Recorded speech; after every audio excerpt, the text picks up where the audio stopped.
Assalamualaikum warahmatullahi wabarakatuh. Bagaimana kondisi? 5, 4, siap. Perkembangbiakan vegetatif pada tumbuhan dibagi menjadi dua, vegetatif alami dan vegetatif buatan. Yaitu perkembangbiakan yang tidak melibatkan sel kelamin atau tidak kawin. Masya Allah, Allah telah menerangkan perkembangbiakan tumbuhan dalam surah Al-Hijr ayat 22 yang artinya, dan kami telah meniupkan angin untuk mengawinkan tumbuh-tumbuhan dan kami turunkan hujan dari langit, lalu kami beri minum kamu dengan air itu, dan sekali-kali bukanlah kamu yang menyimpannya. Ada perkembangbiakan vegetatif alami pada tumbuhan dibagi menjadi 5. Yang pertama spora, yang kedua umbi lapis, akar dan batang, yang ketiga geragi atau stolon, yang keempat tunas, batang dan aventif, yang kelima rizoma atau akar tinggal. Perkembangbiakan vegetatif alami yaitu perkembangbiakan tidak kawin tanpa bantuan manusia. Pada tumbuhan paku terdapat bintik-bintik hitam di daun bagian bawah disebut sebagai kotak spora. Perhatikan gambar kotak spora pada jamur. Kotak spora pada tumbuhan lumut. Perhatikan gambar. Spora adalah salah satu alat perkembangbiakan vegetatif pada tumbuhan. Spora tidak dapat dilihat oleh mata, tapi dapat dilihat dengan bantuan kaca pembesar atau mikroskop. Kotak spora yang sudah matang akan pecah sehingga butiran-butiran sporanya berterbangan. Spora yang jatuh di tempat yang sesuai akan tumbuh menjadi tanaman baru. Yang kedua adalah umbi. Umbi dibagi menjadi 3, ada umbi batang, umbi lapis, dan umbi akar.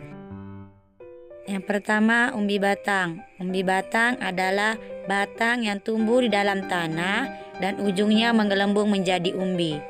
Umbi batang tersebut sebenarnya merupakan cadang makanan bagi tumbuhan itu. Pada permukaan umbi batang tumbuh sisik dan kuncup membentuk mata tunas, contohnya kentang. Yang kedua umbi lapis. Umbi lapis merupakan pelepah daun yang berlapis-lapis. Pada bagian atas umbi lapis tumbuh daun, sedangkan pada bagian bawah umbi lapis terdiri dari cakram dan akar serabut. Perkembangbiakan umbi lapis dimulai dengan tumbuhnya siung pada tunas ketiak yang paling luar. Pada awal pertumbuhannya, siung mengambil makanan dari induknya. Jika siung itu telah berdaun dan berakar, siung itu dapat membuat makanan sendiri dengan melakukan fotosintesis. Yang ketiga adalah umbi akar. Umbi akar adalah akar yang membesar berisi cadangan makanan. Tumbuhan yang memiliki umbi akar antara lain dahlia, wortel, lobak, dan singkong. Pada singkong, umbi akarnya tidak dapat untuk berkembang biak karena tidak ada pangkal batangnya. Sedangkan umbi akar pada dahlia dan wortel dapat untuk berkembang biak karena ada tunas pada pangkal batangnya. Berikut ini adalah contoh umbi akar pada singkong kayu. Akarnya yang membesar berisi cadangan makanan sebagai sumber karbohidrat. Maka umbi adalah bagian yang mengembung dan tertanam di dalam tanah sebagai cadangan makanan bagi tumbuhan. Yang ketiga ada geragi atau stolon, yaitu batang yang tumbuh merambat di atas tanah. Contohnya seperti rumput teki dan stroberi. Perhatikan indukan, stolon, anakan baru pada rumput teki, juga pada buah stroberi berikut. Tumbuhan baru akan tumbuh jika batang itu dipisahkan dan ditanam di tempat lain. Selanjutnya tunas. Tunas itu terdiri dari tunas batang, ada di pisang dan bambu, tunas akar di cemara dan syukur, tunas daun di cocor bebek. Selanjutnya lihat contoh gambar tunas bambu dan tunas pisang. Tunas bambu dan tunas pisang tumbuh di bagian bawah induknya yang telah tua. Berikut ini contoh dari tunas akar pada pohon cemara. Perhatikan gambar, tunasnya berada di akar indukan pohon cemara. Berikutnya adalah tunas daun. Perhatikan tunas daun yang berada pada cocor bebek berikut ini. Pada cocor bebek, tunas daunnya terlihat seperti di gambar. Jika sudah tua, dia akan jatuh ke tanah menjadi indukan baru. Selanjutnya, tunas adventif. Tunas adventif adalah tunas yang tidak tumbuh pada batang, ada di tunas daun dan di tunas akar. Kita sudah tahu tadi ya, apa itu tunas daun dan apa itu tunas akar. Maka tunas adalah calon tumbuhan baru yang muncul dari akar, batang, atau daun tanaman yang telah tua. Selanjutnya, rizoma atau akar tinggal. Rizoma adalah batang yang menjalar di bawah tanah. Contoh dari tumbuhan yang berkembang biak secara rizoma. Di gambar ada ditunjukkan akar, rizoma atau batang yang menjalar di bawah tanah, ada tunas yang keluar dari rizomanya, daun dan bunga. Contoh dari rizoma ada jahe, kunyit, dan lengkuas. Sekarang kita belajar tentang perkembangbiakan vegetatif buatan. Ada setek, mencangkok, okulasi, mengeten, merunduk, dan kultur jaringan. Perkembangbiakan vegetatif buatan terjadi dengan bantuan manusia. Tujuannya adalah menghasilkan kualitas tumbuhan baru yang baik, tahan terhadap penyakit, menghasilkan buah lebih cepat, dan yang lebih banyak. Contoh dari setek ada stek batang pada singkong, stek tangkai pada bunga mawar, dan stek daun pada cocor bebek. Contoh stek batang ada singkong dan tebu. Cara stek ialah batang singkong atau tebu yang ada ruasnya dipotong lalu ditancapkan ke dalam tanah. Stek tangkai, contohnya bunga mawar dan bunga sepatu. Caranya, tangkai dipotong secara menyerong, kemudian ditancapkan pada tanah. Stek daun, contohnya cocor bebek. Caranya, daun cocor bebek dipotong-potong, kemudian dibenamkan ke dalam tanah.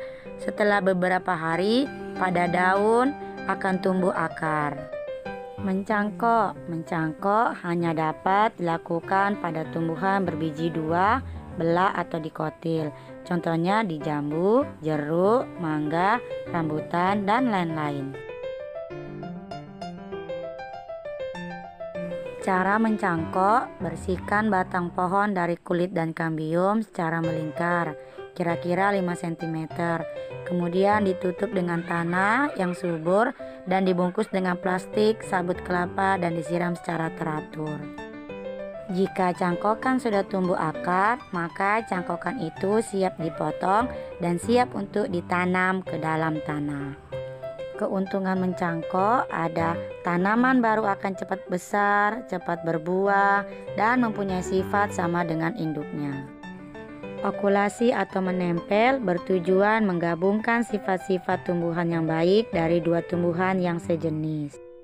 Contohnya, pohon mangga berkriteria berakar dan berbatang kuat, buahnya masam, diokulasi dengan pohon mangga kriteria berakar dan berbatang lemah, namun rasa buahnya manis. Diharapkan hasil dari okulasi adalah pohon mangga berakar dan berbatang kuat serta buahnya yang manis, insya Allah. Caranya adalah yang pertama, torehlah batang bermata tunas pada mangga berakar dan berbatang kuat namun masam. Kedua, ambil mata tunas pada mangga yang berbuah manis. Ketiga, tempelkan mata tunas dari mangga manis ke mangga berakar dan berbatang kuat. Yang keempat, ikatlah mata tunas dengan tali rafia sampai tunas tumbuh.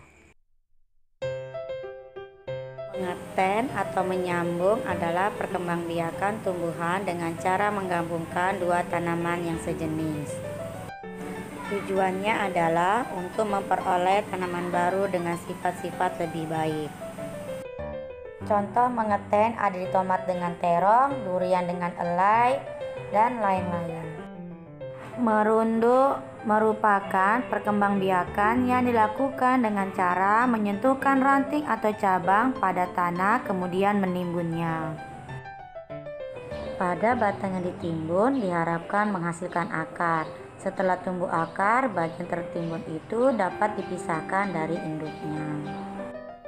Contoh merunduk seperti tebu, apel, dan juga anyelik. Kultur jaringan ialah menanam jaringan tumbuhan pada media atau tempat tanam dan ruang khusus.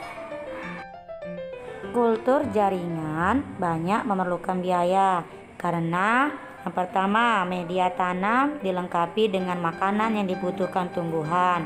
Kedua, hormon ruang harus bebas dari kuman, berarti laboratoriumnya disterilkan dengan sinar ultraviolet. Tujuan dari kultur jaringan adalah diharapkan akan tumbuh tanaman baru yang memiliki sifat-sifat lebih baik dari tanaman sebelumnya. Nah, untuk siro kali ini ada mengawinkan pohon kurma. Dengarkan ya teman-teman. Aku bersama Rasulullah Shallallahu Alaihi Wasallam melewati kebun kurma. Beliau melihat orang-orang mengawinkan kurma, lalu beliau bersabda, "Apa yang mereka lakukan?" Para sahabat menjawab, "Mereka mengambil yang jantan untuk digabungkan dengan betina." Rasulullah SAW bersabda, "Aku melihat itu perbuatan mereka tidak ada gunanya."